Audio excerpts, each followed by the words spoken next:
Olá, bom dia. Hoje é dia 20 de novembro de 2020. Por falar em 2020, permitam-me começar esse vídeo de um modo um pouco diferente, inusual. Vou falar de um sonho que tive há 7 anos atrás, mais ou menos. Em 2018, acho que foi 2018, eu contei este sonho aqui numa live. Era uma época em que só se falava de Nibiru. E eu contei o sonho que tive em 2013, associando ao Nibiru. Bem, o sonho foi pela parte da tarde. Almocei e fui tirar aquela pestana, aquela soneca, porque afinal eu também tenho sangue espanhol. Então, claro, a soneca sempre que possível é praticada por esse que vos fala. Mal eu tinha adormecido e aconteceu algo estranho. Ouvi algo impactante, alguém falando no meu ouvido, uma língua estranha que eu não consigo identificar, mas apontava-me para o céu, e quando eu olhei para o céu, vi uma bolinha branca, como se fosse uma nuvem. Mais ou menos como a visão de Isaías no Carmelo. Havia uma bolinha no céu, um céu azul claro, muito bonito, e a bolinha começou a desenhar uma espécie de 2 elipses que se encontravam. Uma espécie de bola de futebol americano. Futebol americano tem aquela bola ovalada. Pois é, esta nuvenzinha desenhou claramente um semicírculo com outro semicírculo e passou a desenhar dentro dele o número 2020.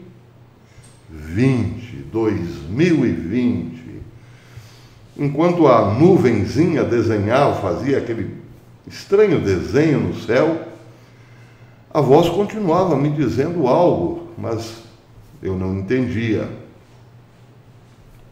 Bem, acordei com o sonho na cabeça, porque foi muito real, muito impactante.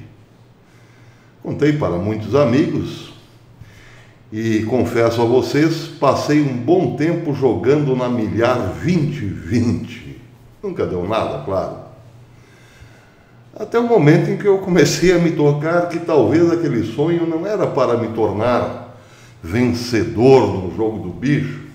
Talvez estivesse me alertando para algo muito maior. Bem, 2018, como disse, falava-se muito no Nibiru, vai chegar, está por aí. E eu lembrei esse sonho aqui numa live dizendo que talvez o sonho estava dizendo a data exata da chegada do monstro cósmico, e não chegou nada. Por outro lado, este ano de 2020 foi diferente de tudo o que vivemos, e talvez o sonho estivesse me dizendo exatamente isso. 2020 é o início de uma nova era para a humanidade. Uma era, como estamos vendo, de muita confusão, de muito medo, de muito temor, de muita mentira, de muita enganação, mas algo ainda bem mais preocupante é a perspectiva de 2020 para os próximos anos que nos tem preocupado, a perspectiva de um governo mundial, de uma nova ordem mundial. Porque esta, senhores, está sendo anunciada já, assim, pelo Fórum Econômico Mundial, com um título que todo mundo hoje já está familiarizado, o Great Reset, ou Grande Reset. Pois é, vem por aí uma reinicialização de tudo. É o que diz o Fórum Econômico Mundial. É preciso aproveitar a oportunidade que o Covidão-19 nos deu e reiniciar tudo. Economia, política, forças policiais, né? Ideologias, mudar tudo, enfim, criar uma nova era, começando do zero. Pois é bem possível que aquele sonho era assim profético, era Deus me avisando alguma coisa a respeito de uma transformação sem precedentes na história.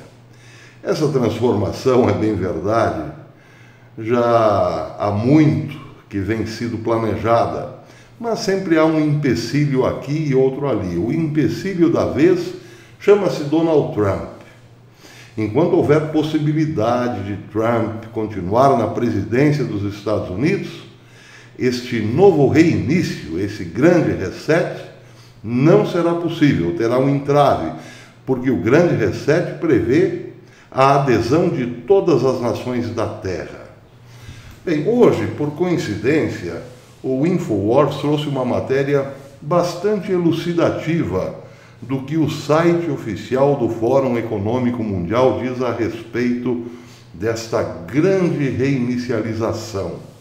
Ele diz o seguinte: há uma necessidade urgente das partes interessadas globais cooperarem na gestão simultânea das consequências diretas da crise Covid-19. Para melhorar o estado do mundo, o Fórum Econômico Mundial está iniciando a iniciativa do The Great Reset. Isso aqui está no site oficial do Fórum Econômico Mundial. De acordo com o Fórum Econômico Mundial, a grande reinicialização é uma janela única de oportunidades para os líderes globais moldarem o futuro estado das relações globais, a direção das economias nacionais, as prioridades das sociedades, a natureza dos modelos de negócios e a gestão de um bem comum global. Aí a matéria faz a citação do próprio texto do Fórum Econômico Global, que diz o seguinte: à medida em que entramos em uma janela de oportunidade única para moldar a recuperação, essa iniciativa oferecerá insights para ajudar a informar todos aqueles que determinam o estado futuro das relações globais, a direção das economias nacionais, as prioridades das sociedades, a natureza dos modelos de negócios e a gestão de um bem global comum. Com base na visão e na vasta experiência dos líderes engajados nas comunidades do Fórum, a iniciativa do Great Reset tem um conjunto de dimensões para construir um novo contrato social que honre a dignidade de cada ser humano. Que honre a dignidade de cada ser humano. Pois é. Bem, aqui é importante também frisar o seguinte: a única possibilidade de se criar imediatamente um governo mundial é tendo um inimigo global. E isso foi tentado durante algum tempo. Pensou-se até mesmo em criar o estigma da invasão planetária. Teríamos, enfim, um inimigo mundial, um inimigo global, que nos permitiria unir forças, ou seja, unir todas as nações da Terra contra este inimigo. Bem, a tecnologia para isso ainda não estava totalmente desenvolvida. E como muitos dizem, os ETs são demônios, certamente não deu para combinar direitinho com os demônios, porque é de sua natureza mentir e enganar. Então parece que o projeto ET foi deixado de lado, até que neste ano 2020 surgiu o Covidão. E surgiu exatamente com esta característica, ser o inimigo global que os globalistas esperavam. Um inimigo tão forte capaz de unir todas as nações da Terra contra ele. E está aí, está dado. Hoje, todas as nações da Terra estão buscando uma solução única para o problema. Mas essa solução tem que, evidentemente, ser compartilhada por todos, para que não haja um furo no esquema, porque se uma ou outra nação resolver seguir o seu próprio caminho no combate ao Covidão, bem, aí todo o castelo de cartas desmorona. Razão mais do que necessária para tirarem Donald Trump, que não se colocou, que não se alinhou imediatamente ao projeto. Bem, a matéria segue dizendo que o grande reset, a grande restauração, é essencialmente um projeto atualizado da nova ordem mundial. E o homem por trás desse projeto, desta grande restauração, chama-se Klaus Schwab. Ele é o fundador e presidente executivo do Fórum Econômico Mundial e também o grande arquiteto da nova reinicialização. Bem, aqui também o InfoWars faz referência ao texto do Fórum Econômico Mundial. Ele diz: para alcançar um melhor resultado, o mundo deve agir conjunta e rapidamente para renovar todos os aspectos de nossa sociedade e economias, desde educação até os contratos sociais e as condições de trabalho. Todos os países, dos Estados Unidos à China, devem participar, e todos os setores, desde petróleo e gás até tecnologia, devem ser transformados. Em suma, precisamos de uma grande reinicialização do capitalismo. Bem, não é preciso ser um gênio para entender que a grande renovação... Só um minutinho, temos que fazer urgentemente uma baldeação.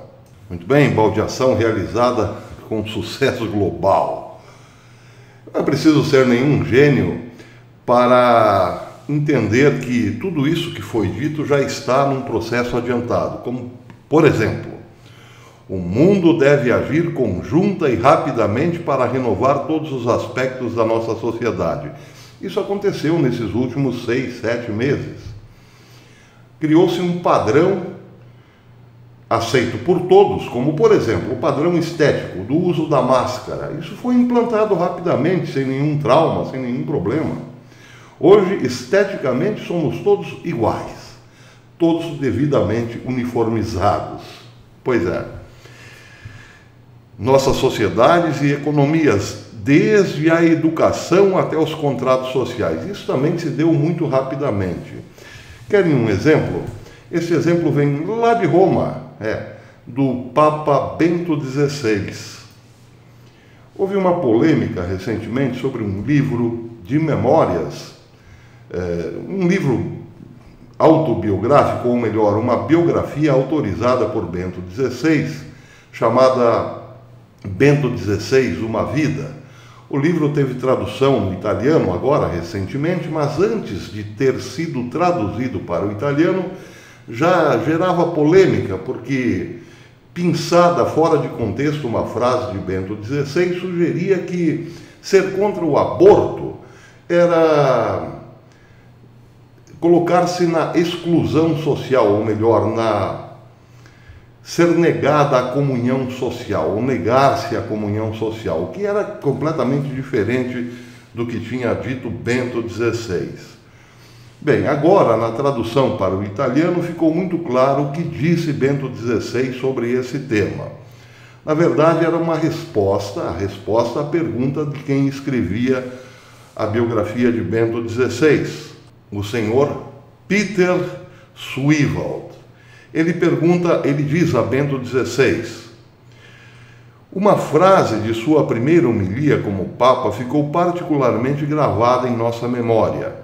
Orem por mim para que eu não fuja de medo dos lobos.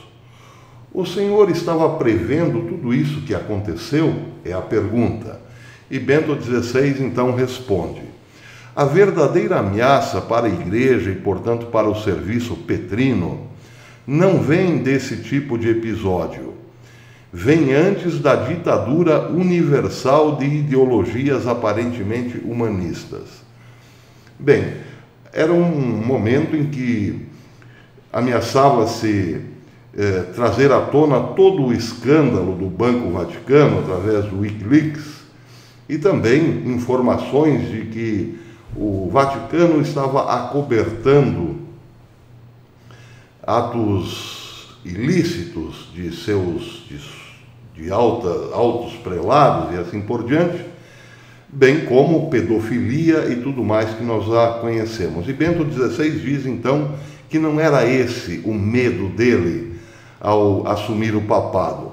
A verdadeira ameaça para a Igreja e, portanto, para o serviço petrino não vem desses episódios.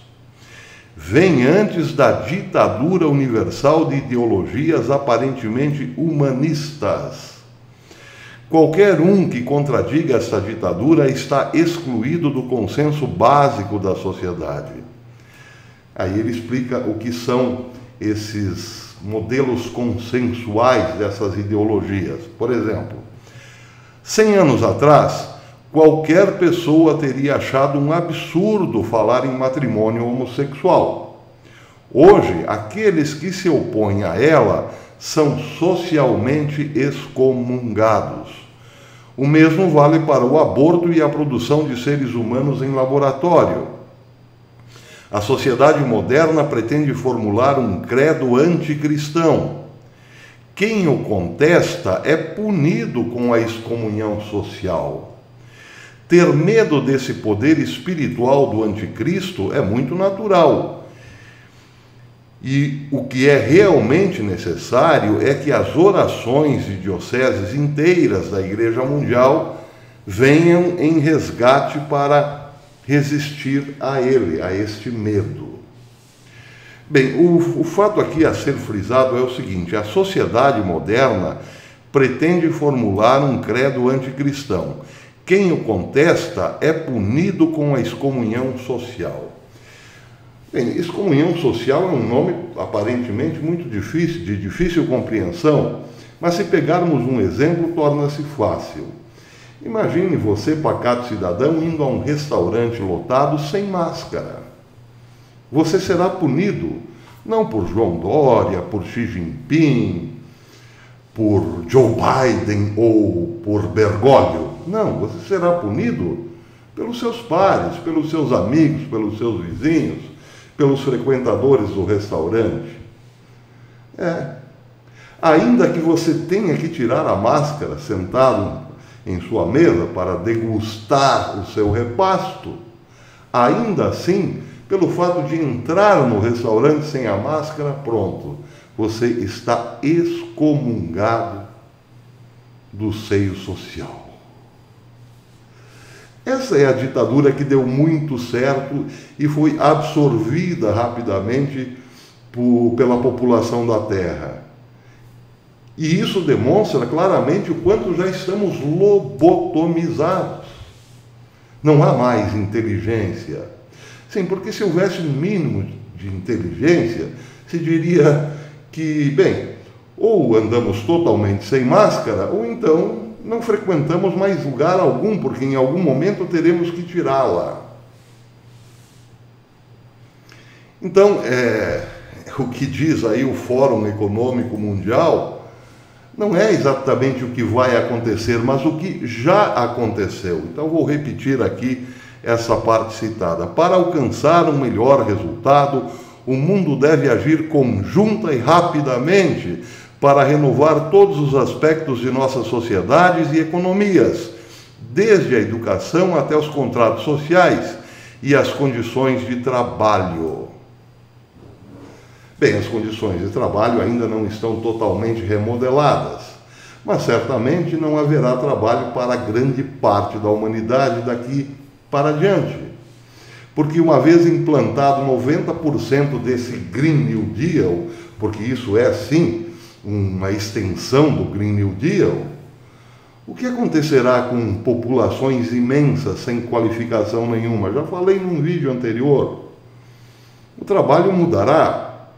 E a exigência de um novo mundo fará com que pessoas não só sejam obsoletas, mas representem um risco à própria humanidade. A citação segue dizendo: todos os países, dos Estados Unidos à China, devem participar e todos os setores, desde petróleo e gás até tecnologia, devem ser transformados. Precisamos, em suma, de uma grande reinicialização do capitalismo, ou seja, o fim do capitalismo. Agora vejam que interessante, tudo isso tem um princípio muito básico. Para que chegássemos nesse ponto, foi preciso a concentração de poder na mão de uns poucos iluminados, como este senhor citado aqui no InfoWars, Klaus Schwab. Klaus Schwab ninguém conhece, ninguém votou, ninguém nunca viu, mas é o sujeito que está aí por trás da arquitetura deste novo e admirável mundo que vem pela frente. Estou sendo irônico. Concentração de poder na mão de uns poucos para que esses poucos resolvam os nossos problemas. Só que não resolverão, é claro. Outro exemplo claro de que não resolverão vem lá da Venezuela. Vejam que interessante, o Infobae trouxe uma matéria hoje dizendo o seguinte: o apresentador do The People in Combat, um programa de rádio popular, sempre elogiou o presidente venezuelano Nicolás Maduro, mesmo quando milhões de cidadãos estavam afundando na miséria sob o governo do Partido Socialista Unido da Venezuela. Mas nesse verão, quando a falta de gasolina prejudicou sua remota vila de pescadores, ele se desviou da linha do partido. Em seu programa, o locutor José Carmelo Bislick, um socialista de longa data, acusou os líderes partidários locais de terem se beneficiado de seu acesso ao combustível, deixando a maioria das pessoas nas filas por dias e dias em postos de gasolina vazios. Bem, ele constatou o seguinte: os mais privilegiados do partido pegaram toda a gasolina, que era pouquíssima para eles mesmos, e deixaram o povo ao Deus dará. Isso está errado. Então ele, no seu programinha de rádio, começou a denunciar este abuso de autoridade. Pois bem, a matéria segue dizendo: apenas algumas semanas se passaram desde a denúncia, quando na noite de 17 de agosto, 4 homens mascarados e armados invadiram a casa de Bislick e disseram-lhe que ele comeu a luz, ou seja, passou um semáforo no vermelho, furou o semáforo. Eles então o espancaram na frente de seus familiares e horas depois os familiares o encontraram morto com ferimentos à bala e vestindo sua camisa favorita do Che Guevara. Pois é exatamente isso que nos espera. Seremos daqui a pouco quase todos nós, pelo menos os não lobotomizados, como esse senhor, porque permitimos que o poder fosse concentrado na mão de uns poucos, como no caso da Venezuela. Primeiro veio Chávez dizendo: eu resolverei todos os problemas, acabarei com a pobreza do país, terminarei com a diferença de classes, a divisão de classes, mas para isso, para trazer esse paraíso a vocês, eu preciso que vocês me deem todo o poder. Bem, e aí, na medida em que ele foi acostumando-se com o poder, também foi criando ordens e mais ordens, atos e mais atos, que lhe aumentavam o poder, a ponto de que o seu sucessor agora não tem mais adversários. Existe um pensamento único na Venezuela, um poder único na Venezuela, e, enfim, quem se coloca contra esse poder é simplesmente esmagado. Quando deixamos que uns poucos os dominem, teremos esse mesmo destino, e é exatamente isso que está aí se apresentando para 2021. Porque 2020 é o primeiro ano do fim de nossas vidas, tal como conhecíamos. Pois é, Agora só nos resta esperar que algo dê errado, como já deu no passado, porque essa não é a primeira vez, como disse e repito, que se tentou algo parecido. Bem, agora para concluir, já que comecei o vídeo falando de um sonho que tive em 2013, terminarei por ele, concluirei com ele. Já que não foi Nibiru, certamente o sonho que mostrava-me 2020 no céu, desenhado no céu, não podia ser outro senão o primeiro ano do reinado do Anticristo. Eu já estou fazendo aqui as minhas contas. Parece que demorará ou durará até 2026. Bem, não sei, isso não sei, estou me baseando em alguns dados bíblicos, mas, seja como for, eu particularmente tenho plena certeza. A grande tribulação começou neste ano. E temos ainda muito chão pela frente. E quanto ao Nibiru, esse certamente só virá no final. E podem ter certeza, será um refrigério perto do que passaremos. Sem mais, até depois.